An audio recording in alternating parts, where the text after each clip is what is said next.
রংপুরে rectified spirit পানে বিক্রেতাসহ আরও ৩ জনের মৃত্যু হয়েছে। এ নিয়ে ৩ দিনে মৃতের সংখ্যা বেড়ে দাঁড়ালো ৭ জনে। এছাড়া আরও বেশ কয়েকজন গুরুতর অসুস্থ বলে জানিয়েছে পুলিশ।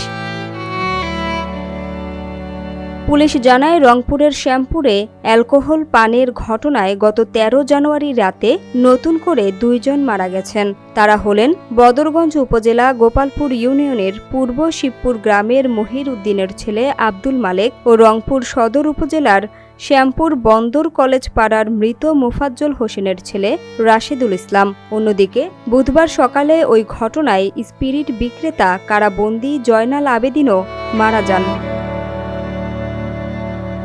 রংপুর কেন্দ্রীয় কারাগারের senior jail super Abhijit Chowdhury জানান, রংপুরের বদরগঞ্জের শ্যামপুর থেকে গ্রেপ্তার হওয়া মাদক কারবারি জয়নাল আবেদিনকে ১৩ জানুয়ারি সন্ধ্যায় নতুন বন্দী হিসেবে কারাগারে আনা হয়। এর কিছুক্ষণ পর তিনি অসুস্থ হয়ে পড়েন। পরে তাকে রংপুর মেডিকেল কলেজ হাসপাতালে সিসিইউতে ভর্তি করা হয়। সেখানেই চিকিৎসাধীন অবস্থায় বুধবার সকাল ৭টায় তিনি মারা যান।